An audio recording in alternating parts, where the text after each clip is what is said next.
जय हिंद दोस्तों, मैं हूं मनोज और स्वागत करता हूं अपने YouTube channel politics in motion पर।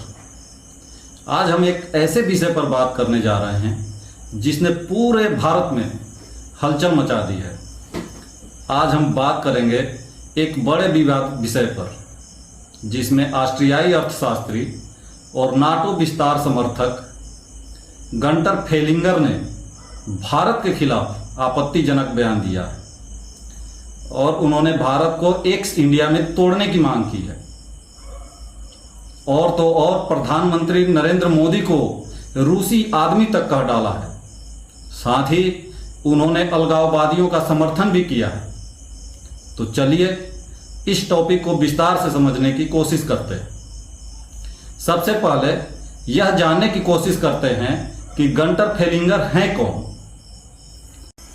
गंटर फेलिंगर एक ऑस्ट्रियाई अर्थशास्त्री और राजनीतिक सक्रिय व्यक्ति है। वो ऑस्ट्रियाई कमेटी फॉर नाटो एक्सपेंशन के अध्यक्ष है और नाटो और यूरोपियन यूनियन के विस्तार के कट्टर समर्थक माने जाते हैं। वो रूस के खिलाफ कड़े रुख रखने के लिए जाने जाते हैं और रूस के लिए तो जियोपॉलिटिकल डिस्ट्रप्शन जैसे विवादित प्रस्ताव देते हैं। इसके अलावा वो एक पॉडकास्ट पैक्स यूरोपियाना के प्रकाशक भी हैं और यूरोपीय संघ और नाटो के भविष्य पर लेख भी लिखते हैं। भारत के खिलाफ उनका यह बयान इसी पैटर्न का हिस्सा है जहां वो देश के एकता को तोड़ने की कोशिश करते हैं। तो चलिए अब बात करते हैं उस विवादित बयान और नक्शा का जिसके कारण यह बवाल मचा है। फेलिंगर ने एक्स पर एक नक्शा साझा किया जिसमें पंजाब, दिल्ली, उत्तर प्रदेश, राजस्थान को खालिस्तान का हिस्सा दिखाया गया, जम्मू कश्मीर को पाकिस्तान का हिस्सा दिखाया गया, प्रधानमंत्री नरेंद्र मोदी को रूस का आदमी करार दिया गया, भारत के अलगाववादी आंदोलन खासकर खालिस्तान आंदोलन का समर्थन किया गया। जो लोग खालिस्तान आंदोलन के बारे में नहीं जानते हैं उनके लिए बता दूं कि खालिस्तान आंदोलन एक सिख अलगाववादी आंदोलन है जो स्वतंत्र सिख राज की मांग करता है। यह भारत के लिए राष्ट्रीय एकता और सुरक्षा के लिए एक बड़ा खतरा है। विदेशों जैसे कि कनाडा, यूएसए, यूके इत्यादि में उत्पन्न कुछ समूह इस आंदोलन को समर्थन देते हैं जिससे भारत और अन्य देशों के बीच कुछ कूटनीतिक तनाव बढ़ते हैं। कनाडा और भारत का रिलेशन इसका जीता जागता उदाहरण है। एक विदेशी नागरिक द्वारा भारत के आंतरिक मामलों में इस तरह का हस्तक्षेप और वह भी खुले तौर पर, यह एक अत्यंत गंभीर मामला है। इस ट्वीट्स ने भारतीय सोशल मीडिया पर भारी आक्रोश पैदा किया। भारतीय जनता, राजनीतिक दलों और सोशल मीडिया पर भारी विरोध हुआ।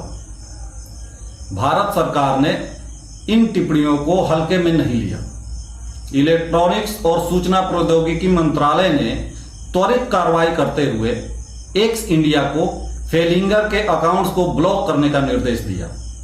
यह कार्रवाई सूचना प्रौद्योगिकी अधिनियम की धारा 69A के तहत की गई जो सरकार को देश की संप्रभुता और अखंडता के लिए खतरा से संबंधित है। कुछ नेताओं ने भारतीय विदेश मंत्रालय से ऑस्ट्रियाई दूतावास के माध्यम से कड़े कदम उठाने की अपील भी की है। अब यह मामला इतना गंभीर क्यों है? गंटर फेलिंगर के बयान सिर्फ व्यक्तिगत राय नहीं बल्कि एक बड़े भू राजनीतिक षड्यंत्र का हिस्सा हो सकता है या फिर यूएसए के deep state sponsor conspiracy theory भी हो सकती है जिसकी जड़ें बहुत गहरी है और जिसने कई देशों की सरकार अपने इशारों पर गिराई है। पाकिस्तान और बांग्लादेश इसका ताजा उदाहरण है।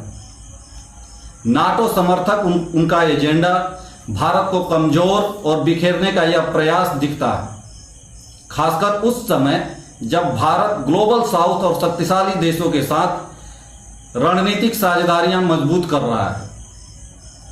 अलगाववाद को खुला समर्थन देना भारत की संप्रभुता को सीधे चुनौती देना है।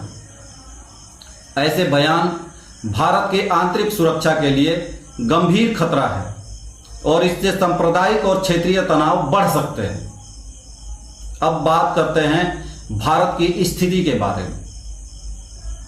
भारत ने इस मामले में कड़े और सख्त कदम उठाकर अपने संप्रभु अधिकारों की रक्षा की है। अंतर्राष्ट्रीय स्तर पर भी भारत को ऐसे षड्यंत्रों के खिलाफ जागरूक रहना होगा। भारत की ताकत उसके एकता और अखंडता में है, जिसे कोई बाहरी व्यक्ति तोड़ नहीं सकता।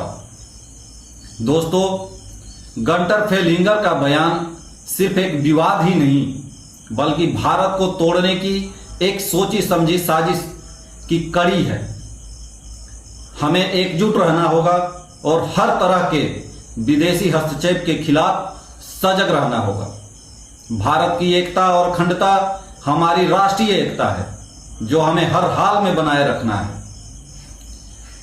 इन शॉर्ट, भारत और ऑस्ट्रिया के रिश्ते के बारे में थोड़ा जान ही लेते हैं।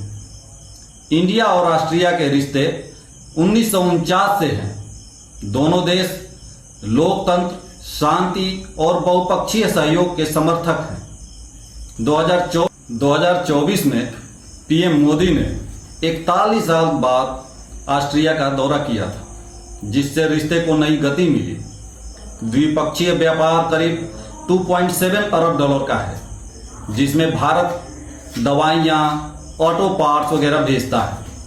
ऑस्ट्रिया से हाईटेक मशीनें और ग्रीन टेक आती हैं। भारतीय छात्र, योग, आयुर्वेद और बॉलीवुड वहाँ बहुत लोकप्रिय है। स्ट्रेटेजिकली भी ऑस्ट्रिया यूरोप में भारत के लिए टेक्नोलॉजी और मार्केट का अहम द्वार है। कुल मिलाकर रिश्ते बहुत मजबूत हैं और भविष्य में टेक्नोलॉजी, ग्रीन एनर्जी और शिक्षा पर और गहराएंगे। अगर आपको यह वीडियो पसंद आया हो तो लाइक करें, शेयर करें और हमारे चैनल को सब्सक्राइब करना ना भूलें।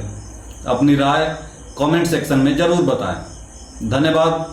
अगली बार फिर मिलते हैं एक नए विषय के साथ। तब तक के लिए नमस्कार।